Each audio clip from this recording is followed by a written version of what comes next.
So hey guys, welcome back to my channel. कल हमने पढ़ा कार्टिलेज, ठीक है। तो आज हम पढ़ेंगे ब्लड। ठीक, आई होप आप लोगों को समझ में आ रहा होगा। ठीक है, टिश्यू जो है कि ये तो बेसिक है। ठीक है, आगे हम सिस्टम्स जो है, बस ये ब्लड और दो तीन और बचा है, वो सारे टॉपिक्स कंप्लीट करके फिर हम सिस्टम्स पढ़ेंगे। ठीक है, तो पहला ही पढ़ेंगे हम वो पढ़ते हैं ना, कार्डियोवैस्कुलर सिस्टम। ठीक है, कार्डियो पढ़ेंगे। ठीक है, अब देखते हैं ब्लड क्या होता है। ठीक है, ब्लड क्या होता है? It is a special type of fluid connective tissue derive from mesoderm, है ना। ये क्या होता है? ये भी कनेक्टिव टिश्यू होता है, लेकिन ये फ्लूइड फॉर्म में होता है। ठीक है, अब आता है हिमेटोलॉजी। ठीक है, हिमेटोलॉजी क्या होती है? It is a branch of science that deals with the study of blood. ठीक है, ऐसी ब्रांच जिसमें हम ब्लड की स्टडी करते हैं। ठीक है, उसको बोलते हैं हिमेटोलॉजी। हिम मतलब ब्लड होता है ना। लॉजी मतलब स्टडी होता है। ठीक है, हिमेटोलॉजी। अब आता है कलर ऑफ ब्लड, मतलब ब्लड की प्रॉपर्टीज़ क्या क्या होती है। ठीक, ब्लड का कलर कैसा होता है? तो पहले तो एक आर्टरी होती है, एक वेन होती है। ठीक है, आर्टरी में जो हमारा कलर होता है वो ब्राइट रेड होता है। ठीक है, आर्टरीज में प्रेशर ज़्यादा होता है। ठीक है, अब आता है वेन्स। ठीक है, वेन्स में हमारा होता है डार्क रेड, है ना। अब आता है इसका पीएच। ठीक है, पीएच कितना होता है? स्लाइटली एल्कलाइन, मतलब 7.35 से 7.45 तक। ठीक है, अगर जो हमारा पीएच स्केल होता है उसमें जो है कि 0 से 7 तक हमारा जो होता है वो एसिडिक होता है। ठीक है, और 7 से 14 तक जो होता है हमारा वो बेस होता है। ठीक है, तो ये अगर 7 से लेके 7.45 के बीच में है, मतलब ये स्लाइटली एल्कलाइन ही है। ठीक है, अब आता है लाइफ स्पैन। ठीक, ये कब तक रहता है, मतलब एक रेड ब्लड सेल की लाइफ स्पैन कितनी होती है? तो आता है ये 120 डेज, है ना। एमसीक्यूज में ये पूछ लेता है। ठीक है, अब देखते हैं इसका कॉम्पोजिशन, ब्लड किस किस चीज़ से बना है। ठीक है, इसमें पहला है प्लाज्मा। ठीक है, प्लाज्मा ब्लड में कितना होता है? 55%, और सेल्स जो होती है वो 45% होती है ना। अब देखते हैं प्लाज्मा। प्लाज्मा में भी बहुत सारी चीज़ें हैं। ठीक है, प्लाज्मा प्रोटीन, ठीक है, अदर सॉल्यूट्स, वाटर। ठीक है, प्लाज्मा प्रोटीन जो होता है वो इसके कॉन्स्टिट्यूएंट्स होते हैं ना। प्लाज्मा में क्या क्या चीज़ें होती है ना। प्लाज्मा जो होता है वो ऑस्मोटिक प्रेशर को रेगुलेट करता है। ठीक है, अब इसमें आते हैं तीन।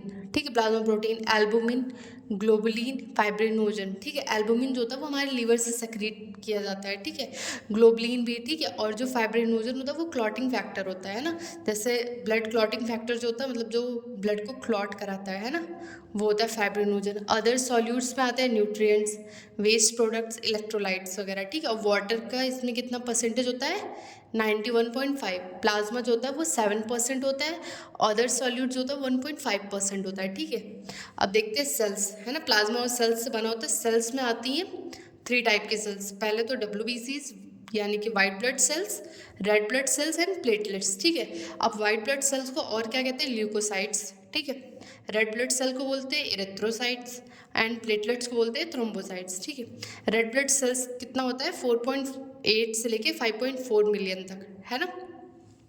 अब देखते हैं डब्ल्यू बी सीज में दो टाइप्स के आते हैं। ठीक है, पहले तो है ग्रैनुलोसाइट्स एंड ए ग्रैनुलोसाइट्स। अब ग्रैनुलोसाइट्स क्या होती हैं?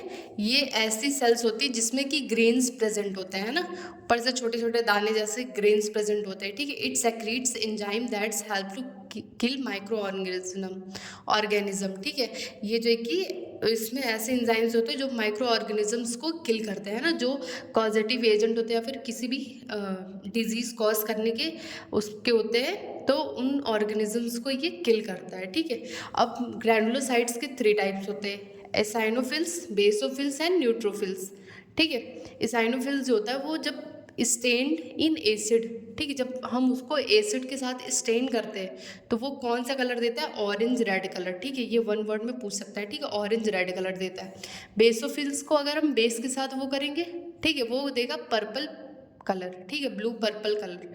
ठीक है, अब आता है न्यूट्रोफिल्स। न्यूट्रोफिल्स को अगर हम एसिड या फिर बेस दोनों में, अब इससे पता चल रहा है ना, इसनोफिल्स मतलब एसिडिक, है ना, और बेसोफिल्स मतलब बेस, और न्यूट्रोफिल्स मतलब न्यूट्रल, है ना। एसिड और बेस के साथ किसी के साथ भी हम अगर उसको स्टेन करते हैं तो वो वायलेट कलर देता है। ठीक है, वायलेट कलर।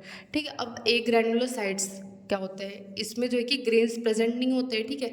और ये जो होता है important part of immune system है ना, इम्यून सिस्टम का इंपॉर्टेंट पार्ट होता है, ठीक है। ए ग्रैनुलोसाइट्स के दो टाइप्स होते हैं, लिम्फोसाइट्स एंड मोनोसाइट, ठीक है। लिम्फोसाइट्स में आता है T lymphocytes and B lymphocytes, ठीक है। और जो मोनोसाइट्स होते हैं वो लार्जर WBCs होते हैं, ठीक है। जो टी लिम्फोसाइट्स होती है वो थाइमस ग्लैंड में मैच्योर होती है, ठीक है। और जो बी लिम्फोसाइट्स होती है जब फेटल मतलब बच्चा जो है कि जब पेट में होता है तो वो कहाँ पे होती है, कहाँ पे बनती है, लीवर में, ठीक है। जब बर्थ के बाद जो होती है वो बी लिम्फोसाइट्स वो बोन मैरो में बनती है, ठीक है।